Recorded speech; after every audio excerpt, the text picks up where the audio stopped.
Hello and welcome to the show. This is the Sales for the Nigerian Business Person podcast.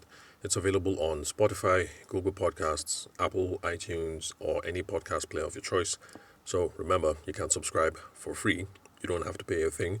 Once you're done listening to this episode, especially for those of you, the nearly 40-50% of you who are still listening to the show on web browsers. And once you're done, after you subscribe, remember to give me a 5-star review. So, today on the show, we're going to be looking at flexibility as an asset in growing your sales and improving your business. Now, the reason why I would like to talk about this today is because lots of folks, whether you peep them out on LinkedIn or Twitter, X, or wherever it is that you find people on the interwebs, Instagram, anywhere, people talk about persistence, grit, and your ability to stay the path when it comes to growing your business. Now, I'm not here to say that that is a bad idea. Actually, it's a very good idea, and we need to be able to learn how to be persistent. We need to learn how to stay the course. But I'm afraid that sometimes all that talk leads the average person or the average business person astray. And then we forget about how flexibility can be a virtue and learning how to deviate from the established path or the path that we have laid before us, how it can be a virtue and sometimes the right thing to do when it comes to personal matters and also business. Now, of course, what's the context? I'm sounding rather cryptic, right? The context is this. I received a pitch on LinkedIn, and I know if you've been listening to this show for the last maybe 2 or 3 months, you're well aware that I'm getting pitched every single week, sometimes 3 or 4 times a week on all manner of things. And I have used some of those pitches in the past to be the basis of podcast episodes where I try to show how some of these people can use proper sales and business development techniques to improve their chances of closing a sale.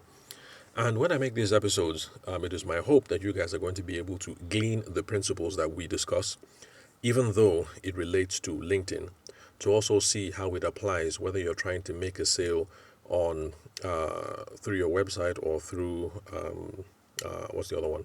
Instagram. Yeah, lots of business goes down on Instagram, TikTok, whatever. So you take the principles and you apply. So today is no different. And this is the typical format. I received a connection request.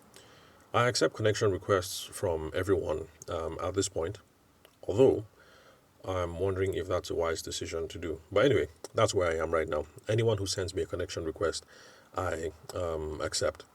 And the person starts off the conversation because this is how it happens. They send you a connection request, and then they now start trying to make a sales pitch, which is why I made those series of episodes. Usually, I started it off with Dear Remi Lekun.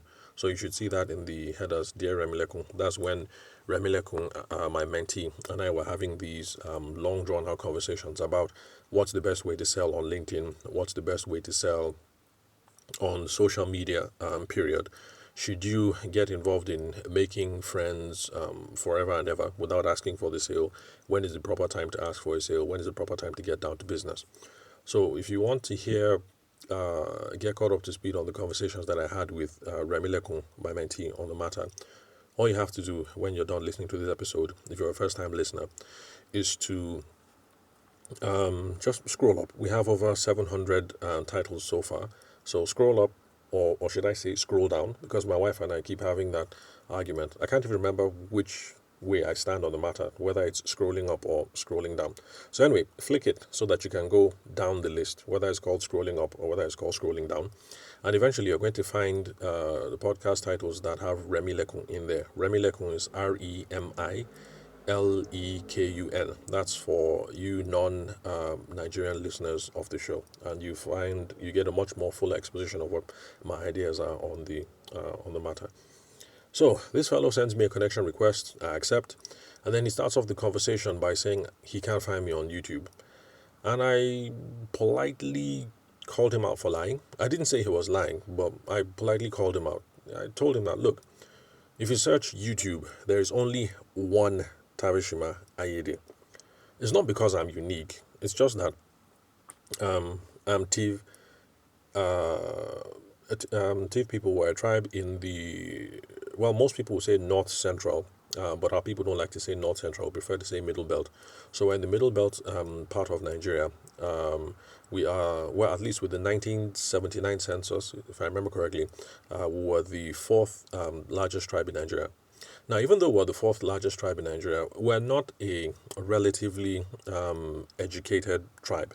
When you compare to people in other countries, okay, maybe like the other countries like maybe India, because for those of you who've been listening, I've been doing some work with Eduva. That's an Indian educational institution.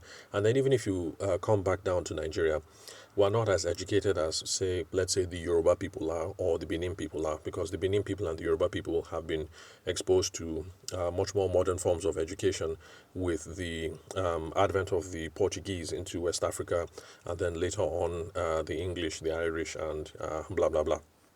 So, relatively speaking, to other folks, we're not that educated. So even though there are millions and millions of us TIV people, it's not often that you will find a TIV young man like me spouting all sorts of ideas over all the internet.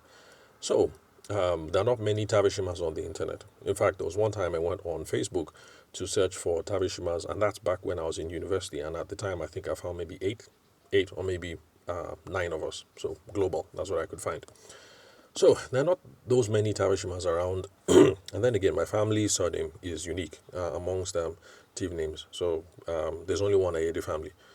So I told the fellow, that's not true. Even if you had done any kind of search, I am the only name that would have popped up if you had used Tave Ayede or Tavishima Ayede. Even if you had spelled Tavishima wrong, because some people spell Tavishima wrong, they put the R in front of the T, and I still pop up. So you search podcast, you search on YouTube, I'm the only one that is going to pop up.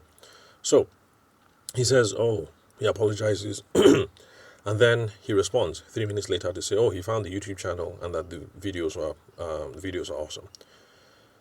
Of course.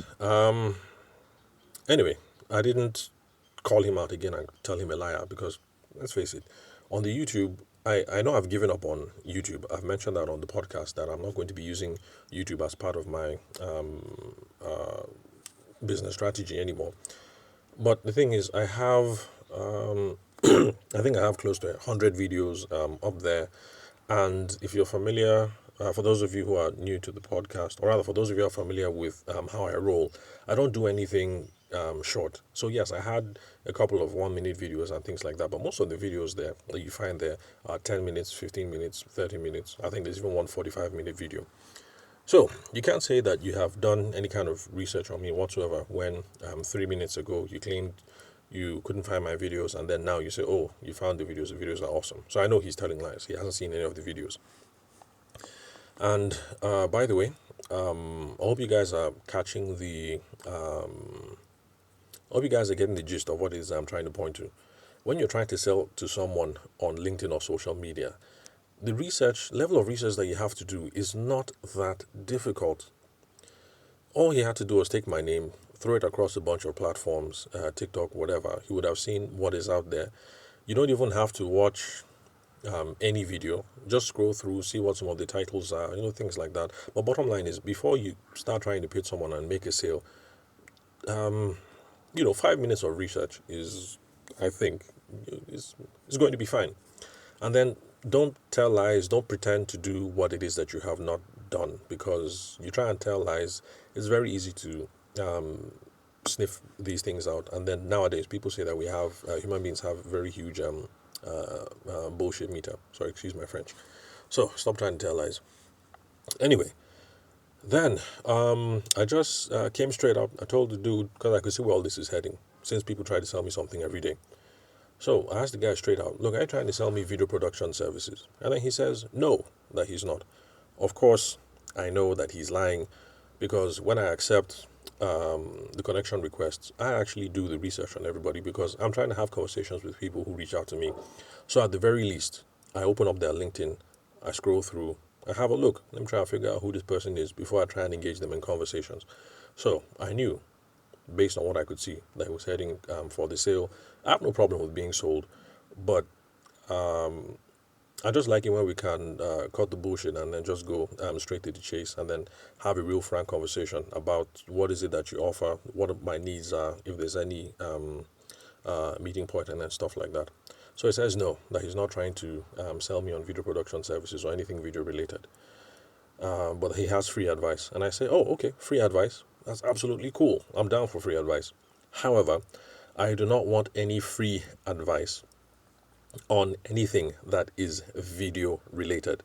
I know some of you are wondering, what does the role of flexibility have to do in all this so far? But don't worry, I'm getting there. So I tell the dude, yeah, sure, free advice, nothing video related. But if you're going to talk about podcasts, then hell yes, because the podcast is basically the tip of the spear when it comes to me trying to advance my business. I'm staking a lot of my professional credibility on the stuff that I put out on the podcast and things like that. And so that's what I'm trying to use to gain me some visibility so I can now leverage the work over here on the podcast to get paid coaching engagements and then paid speaking engagements. So that's what I told him, summary. Tips on growing my channel, no, because I don't have bandwidth for YouTube right now. Whether it's a good thing to do or it's not a good thing to do. YouTube, videos, nah, I'm not doing video, purely audio. Podcast, let's get the conversation going. Anyway, he ignores what I said, and then he introduces himself as a professional marketer and a YouTube expert and then blah, blah, blah, blah, blah. Like I said, no surprise, because unlike him, when I accepted the connection request, I opened up the profile and I tried to get a sense of who is this dude? What's he all about? So I had done that. So no surprise. I know exactly who you are, and that's the reason why I asked you up front, are you trying to sell me on some video stuff right now? Anyway, after he introduces himself, he now goes into a monologue. Well, by the way, this exchange was via the chat function in LinkedIn, so it was not a phone conversation. So he now goes into a monologue, if you can call it a monologue, a textologue, mountains and mountains of text with some screenshots, where he's talking about how I need to use video iCards to improve my video iCards. I have absolutely no idea what a video iCard is. He says that I need to do something about end-to-end screening and blah, blah, blah. End-to-end screening. I have absolutely no idea what end-to-end screening is. And then he talks about video SEO and blah, blah, blah, blah, blah. And, I'm like, video SEO? I thought SEO was purely a text thing. So I know absolutely nothing about video SEO. And he keeps going on and on and on. And there's plenty of technical jargon. And he has screenshots from videos with arrows and stuff like that. And by the way, this is someone who claimed that he had looked at my YouTube channel. At the very least, if you're going to make this kind of presentation and try to close a sale based on these sorts of things, can you at least make sure that the screenshots you are getting is of the person's YouTube channel, not somebody else? Because it not only does it show that you've done some research, it makes it much more relatable. If you point here and you say, do video iCard here, because you're not doing video iCard, you're losing this many views, or your video is loading slower, or whatever it is that video iCards are responsible for. I don't know anything about video, by the way, so, I'm just freestyling here. So for those of you who are video gurus, please don't judge. So if you had done that and then, with the arrows here and there and underline this and circle that, and I might have been able to think like, oh, wow, okay, perhaps I need to take this iCard thing seriously. Perhaps there's a problem with my channel. And then he goes on with all this technical jargon. Oh, by the way, side note, for those of you who are going to sell in somewhat technical spaces, stop assuming that people know what all this technical jargon mean. Simplify things and talk to people in relatable terms. Even if you're going to use the technical jargon, a very simple formula to use is you say technical jargon, blah, blah, blah, and then you now add what this means for you is, and then you say the implication so that people can follow you. There's no point in saying video iCards, end-to-end screen, video SEO, blah, blah, blah, blah, blah, and then you just move on and you expect me to know what that means. Say, video iCards, you should do something video iCard on your video, comma. What this means for you is if you do the video iCard, you will benefit X. If you don't do the video iCard, you will lose Y. And this is important. And this happens because a video iCard is this, and this. So you can use all these technical terms, but this is just a simple formula. So introduce technical term, then, comma, what this means for you is, then you now state the benefit, what people are going to gain, or you state the what's it called, the damage, what people are going to suffer. So for those of you in technical sales, please do that. Anyway, so he just goes on and on and on and on, and at some point I realized, like, man, this guy is not getting he's not getting the gist. So I just fashied the guy. And I'd like to tell you how the monologue ended, but I don't know how it ended. So, although I'm sure by now he has stopped. So I was having the conversation with my wife because, sometimes I feel that maybe I overanalyze things from a sales perspective because, this is my own, it's my bread and butter, it's my field. So sometimes I like a simple perspective from someone who is a non-specialist. And of course, my wife is not in sales. She's in capital market regulation. So, this is not her sort of thing. So I just told her, hey, babe, I had the weirdest conversation with someone today. And then I told her, and, she was really, really laughing.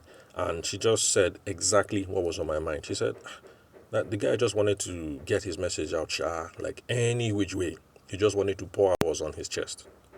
And this is where flexibility comes in. I have been talking about having sales frameworks and sales scripts from day one of this podcast. So it's important that we all should have one. And it is very good that this fellow has a sales script which lays out, this is how you look for people. This is how you start the conversation.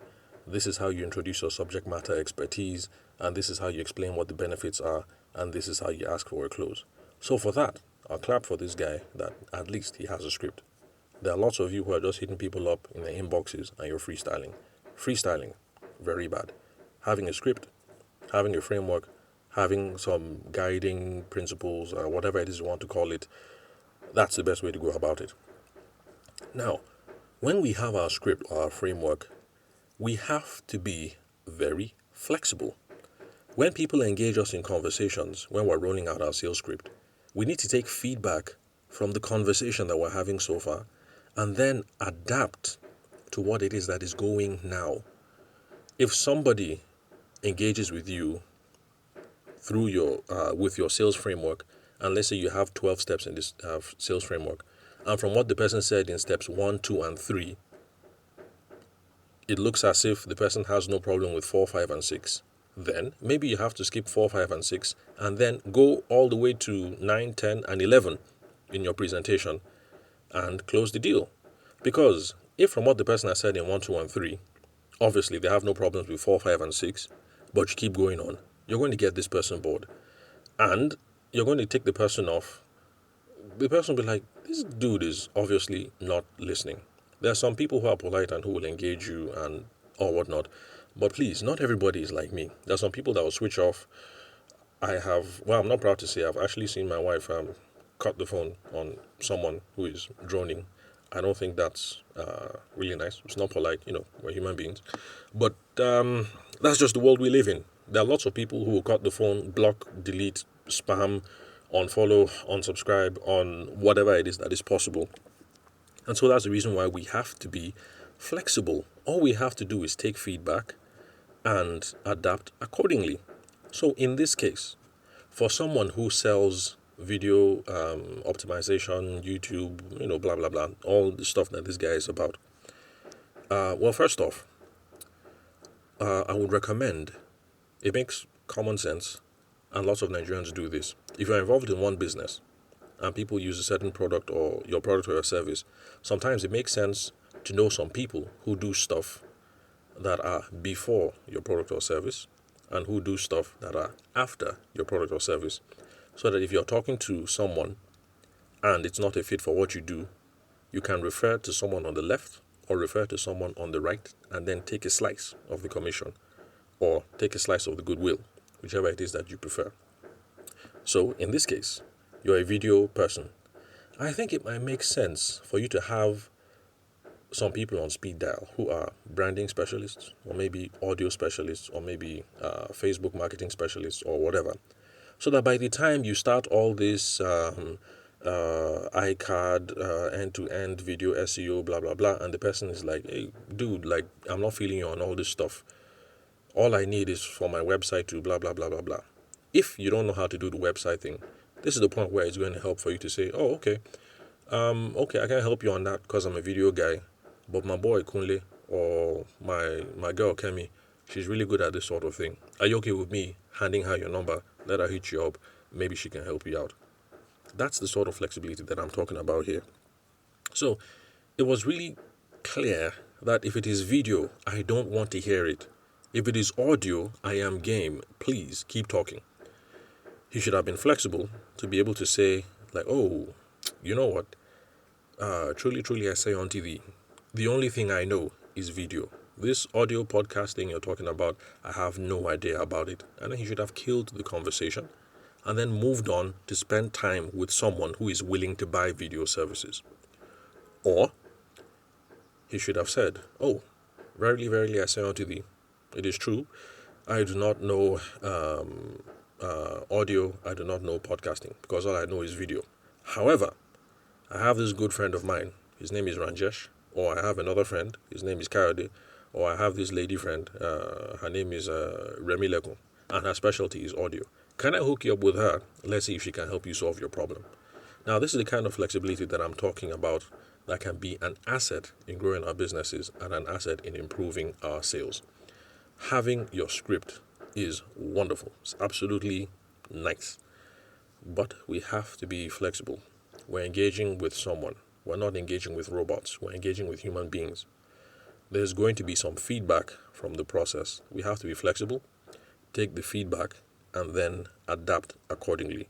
We don't have to show up all the time to people's offices, to people's inboxes, to people's churches, to people's homes, to wherever it is that we meet them, and then decide that because I have a 12-step process in my sales, that I'm going to follow this process absolutely how I designed it, regardless of what it is that the person says. So, that's all, folks, and that's the end of my rant today. I hope I've been able to convince you and not to confuse you that even though we ought to be persistent and have grit and we have to hold the line, we have to be flexible and we have to be open to feedback and take the feedback on when we're trying out different marketing initiatives, different sales initiatives. Flexibility, absolutely important. It's going to take us far. It's also going to help us to make more money. So that's all for today, folks. If you love what you've been hearing on the podcast so far, this episode or previous episodes, hit me up on 080-6466-2140. When I say hit me up, I mean call, SMS, WhatsApp, or Telegram for lots of services that we offer, including business strategy consulting. That is where we help you guys work on your market positioning. How are you putting out yourself there in the market? What are your expansion plans? What are the business goals that you have? Let's see how we can help you hit those. And you can also connect with me on LinkedIn, just like this fellow did. And I'm just letting you know, I have no problem with being sold on LinkedIn. So you hit me up, you have something to sell. Let's just get straight down to business. I know you're trying to sell me something, so don't faff about. That's for those of you who have something to sell. So connect with me on LinkedIn, which is my social media of choice, or find me on any social media. My name is Tavishima Ayede.